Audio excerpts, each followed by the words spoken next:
আমি প্রশ্ন করেছিলাম যে সাহেব আমার না, আমি হিয়ারিং এ আসলাম, আমার না আমি রিজেক্ট হলাম না সফল হলাম, আমি জানবো কি করে? আমি কবে জানবো? তখন নির্বাচন কমিশনের অফিসাররা কি বললো জানেন? আমরা তো চাইছি সাথে সাথে দিয়ে দেওয়া হোক। আপনি হিয়ারিং এ গেছেন, আপনি অকৃতকার্য হয়েছেন ধরে নিলাম, তাহলে সাথে সাথে আপনাকে দিয়ে দেওয়া হোক। তাহলে আপনি সময় পাচ্ছেন ভাই, কি কারণে আপনাকে নাম রিজেক্ট করলো? সেই কারণের উত্তরটা আছে নিশ্চয়ই। আমরা কি অবৈধ নাগরিক নাকি? আমরা কি অবৈধ নাগরিক? কাগজ আমাদের কাছে আছে, কাগজের একটু ভুল ভ্রান্তি আছে, এতটুকুই ভাই। এটা তাহলে ঠিক করে নিয়ে যাব, আবার ডিস্ট্রিক্ট লেভেলে 7-8 দিনের সময় পাবো, জমা দিয়ে 7-8 দিনের মধ্যে দেবো, কিন্তু দিচ্ছে না। আমি প্রশ্ন করলাম যে আমি রিজেক্ট হয়েছি, আমি কবে জানবো?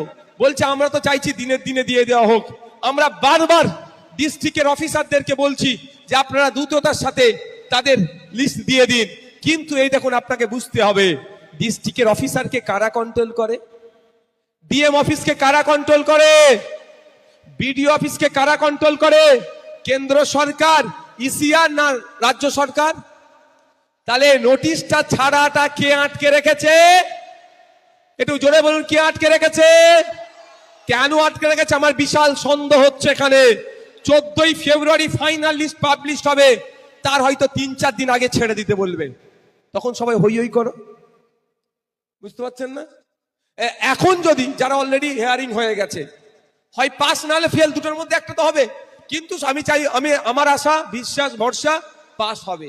তারপরেও যদি বৈধ লোককে ফেল করিয়েছে, কি বলেছিলাম, মাস্টার মশাই কোশ্চেন পাঠিয়েছে, উত্তর দিয়েছি, মাস্টার মশাই আমার উত্তরকে যদি 0 করে দেয়, মাস্টার মশাইয়ের বিরুদ্ধে আমি কোর্টে যাব, তাই তো?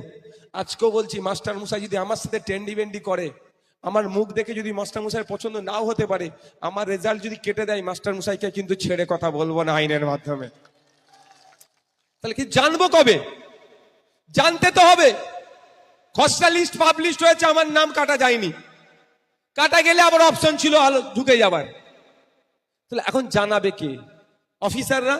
ওই অফিসারগুলোকে কন্ট্রোল করে স্টেট গভর্নমেন্ট। বুঝতে পারছেন কি বলছি?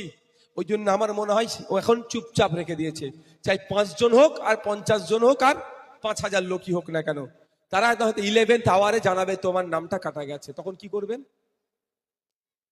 মানে সাপ হয়ে কামড়াচ্ছে, ওজা হয়ে ঝাড়ছে, কে বুঝতে পেরেছেন? তখন আপনাকে বলবে যা টায়ার জ্বালা, যা রাস্তা অবরোধ কর, এরকম করবে তো, যা বিডিও অফিসে ভাঙচুর কর। আমি অনুরোধ করছি, প্রোটেস্ট করতে হবে আপনাদের। আন্দোলন ছাড়া এ আপনাকে সহজে জায়গা দেবে না। আন্দোলন করতে হবে, প্রয়োজনে বিডিও অফিস ঘিরে রাখতে হবে, বিডিও অফিসের অফিসারদেরকে টাইম টু টাইম খাবারের ব্যবস্থা করে দিতে হবে, পানীয় জলের ব্যবস্থা করে দেবো, টয়লেটে যাবে রাস্তা দেখিয়ে দেবো, কিন্তু অফিস থেকে অফিসারগুলোকে বার হতে দেবো না আমরা। কিন্তু হিংসার পথ অবলম্বন করে নয়, অহিংসা। আপনাকে যদি বলে যা বিডিও অফিসের দরজাটা ভেঙে দে, ওই দরজাটা তৈরি করতে আপনার আমার ট্যাক্সের টাকা খরচ হয়েছে, এটা মোদিজি মমতা দিদির টাকা না। আবার যদি আপনি আমি দরজা ভেঙে দিই, আবার যখন নতুন করে তৈরি করতে হবে দরজা, আপনার আমার ট্যাক্সের টাকা থেকেই তৈরি হবে। ওটা বিডিও অফিসটা আমার আপনার সম্পত্তি, রাষ্ট্রের সম্পত্তি, মানে আপনার আমার সম্পত্তি। ওই ভুল কাজ আমরা করব না, কোনো হিংসার পথ অবলম্বন করব না। প্রয়োজনে প্রতিবাদ করতে হবে, প্রয়োজনে কি আমরা শান্তিপূর্ণ অবস্থান বিক্ষোভ করব, অফিসারদেরকে বার হতে দেবো না। প্রস্তুত আছেন তো নাকি? প্রস্তুত আছেন তো নাকি? কেউ যদি হিংসার পথ অবলম্বন করতে পারে, তার ফাঁদে আমরা পা দেব না। এনআরসির সময় কি হয়েছিল খেয়াল আছে? সিএর সময় বলেছিল দেশ থেকে তাড়িয়ে দেবে, আপনি আমি রাস্তায় নেমে প্রতিবাদ করলাম, আর আমিও প্রতিবাদ করেছিলাম, কিন্তু কি বলেছিলাম, মোদিজি কেন তার 14 গোষ্ঠীর ক্ষমতা নেই কোনো একটা ভারতীয়কে দেশ থেকে তাড়াবার। পেরেছে তাড়াতে? আমার করা মামলা কিন্তু সুপ্রিম কোর্টে আছে, মাথায় রাখবেন, সেই নওশাদ সিদ্দিকী। আজকেও আমি বলছি কারো অধিকার নেই কোনো বৈধ ভোটারকে অবৈধ করার। যদি অন্যায় পন্থা অবলম্বন করে অবৈধ ঘোষণা করে, নওশাদ সিদ্দিকী আছে আপনার জন্য, সুপ্রিম কোর্টে আইনি লড়াই করবে। আর আমরা মাঠে ময়দানে গণতান্ত্রিক প্রক্রিয়ায় লড়াই করব। বন্ধুগণ, তাহলে বুঝতে পারছেন?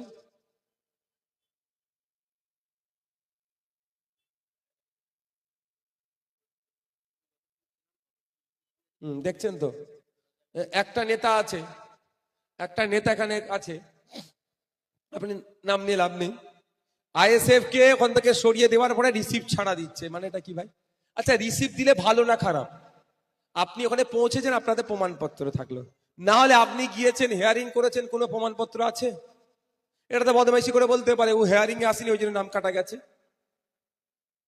তাহলে তৃণমূলের নেতা এসে আমাদের রিসিভের জন্য আন্দোলন করছিল, সেই আন্দোলনটাকে বন্ধ করে দিলে কেন? হয়তো ওইখানে মমতা ব্যানার্জির ওপর থেকে নেতারা ফোন করে দিয়েছে যে বাসন্তীতে এত নাম কাটার পরিকল্পনা আছে, আইএসএফ গিয়ে নাম কাটানো ভেস্তে দিচ্ছে, ওদেরকে তোমরা সরিয়ে দাও। এটা হতে পারে তো ভাই? আমি আবারও বলছি, তলে তলে বিজেপি আর তৃণমূল মিলে ইলেকশন কমিশনকে সামনে রেখে এই বাংলার মানুষকে হয়রানি করছে। মমতা ব্যানার্জি সত্যিকারের অর্থে এই বাংলার মানুষের হয়রানি যদি বন্ধ করতে চায় তাহলে দুটো কাজ করুক। একটা, ওয়াল পার্টি মিটিং ডেকে একটা প্রস্তাব নেওয়া হোক, দ্বিতীয় বিধানসভা থেকে নিন্দা প্রস্তাব পাস করিয়ে ইলেকশন কমিশন অফ ইন্ডিয়াকে দিক এবং একটা মামলা যে হয়েছে তাতে অ্যাড করে দিক। তাহলেই বোঝা যাবে মমতা ব্যানার্জি কতটা বাংলার মানুষের চাইছে। মমতা ব্যানার্জি বাংলার মানুষের কথা নিয়ে ভাবছে না, ওই চাল চোর, গরু চোর, কয়লা চোর, বালি চোর, ইট চোর, চাকরি চোর, মানুষ, মৃত মানুষের চোখ চোর, ওদেরকে বাঁচাবার জন্য আস্তে আস্তে ক্ষমতাটা বিজেপির হাতে তুলে দেওয়ার চেষ্টা করছে। তাই আমরা আমাদের সর্বোচ্চ দিয়ে দলিত, আদিবাসী, হিন্দু, মুসলমান কাঁধে কাঁধ মিলিয়ে বাংলার সম্প্রীতি, বাংলার ঐক্য বাঁচানোর জন্য একসাথে লড়াই করব। প্রস্তুত আছেন তো ভাই? 21শে জানুয়ারি কলকাতার রাজপথে লাখো মানুষ একসাথে থেকে ওখান থেকে আওয়াজ তুলবো, নির্বাচন কমিশনকে বার্তা দেব, অবিলম্বে এটাকে যদি প্রত্যাহার না করেন তাহলে কিন্তু আমাদেরকে দিকে দিকে বিডিও অফিসের সামনে গিয়ে কিন্তু বসতে হবে। এই বার্তা আমরা ওখান থেকে দেব। আমরা ওখান থেকে ভারত সরকারকে বার্তা দেব, অবিলম্বে ওয়াকফ সংশোধনী আইনকে প্রত্যাহার করুন, না হলে কিন্তু আমরা বৃহত্তর আন্দোলনে যাব। আমরা ওখান থেকে রাজ্য সরকারকে বার্তা দেব, ফেক এসটি/এসসি সার্টিফিকেট বাতিল করতে হবে এবং আদিবাসী অধ্যুষিত ব্লকগুলোতে ফিক্সড রুল সংবিধানের ফুল ফ্লেজ ইমপ্লিমেন্ট করতে হবে।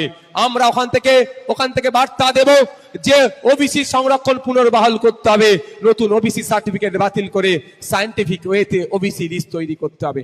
আপনাদের একটা কথা শুনিয়ে দিই, 21শে জানুয়ারি কি আপনাদের কারো হিয়ারিং পড়েছে? যদি কারো হিয়ারিং পড়ে থাকে, 21শে জানুয়ারি কলকাতায় আমাদের কি আছে? সমাবেশ আছে। আবার এখানে হিয়ারিং পড়েছে, বা 21শে জানুয়ারি আপনার ছেলের, আপনার মেয়ের বিয়ে আছে, আবার হিয়ারিং পড়েছে, বা আপনার ব্যক্তিগত কোনো গুরুত্বপূর্ণ কাজ আছে, হিয়ারিং পড়েছে। আমি আপনাদের বলছি, ডেটে হিয়ারিং এ যেতে হবে এরকম ব্যাপার নয়। আপনি শুধু কালকে বা পরশুদিন গিয়ে আপনি একটা দরখাস্ত জমা দিন, ইআরও অমুক বাসন্তী বিধানসভা, দক্ষিণ 24 পরগনা, যে আমার নাম, পিতার নাম, ঠিকানা, নোটিশ নাম্বার, নোটিশ যে এসেছে তার মাথার বাম দিকে আছে নোটিশ নাম্বার। আপনি আমাকে 21শে জানুয়ারি এই কারণের জন্য হিয়ারিং এ ডেকেছেন,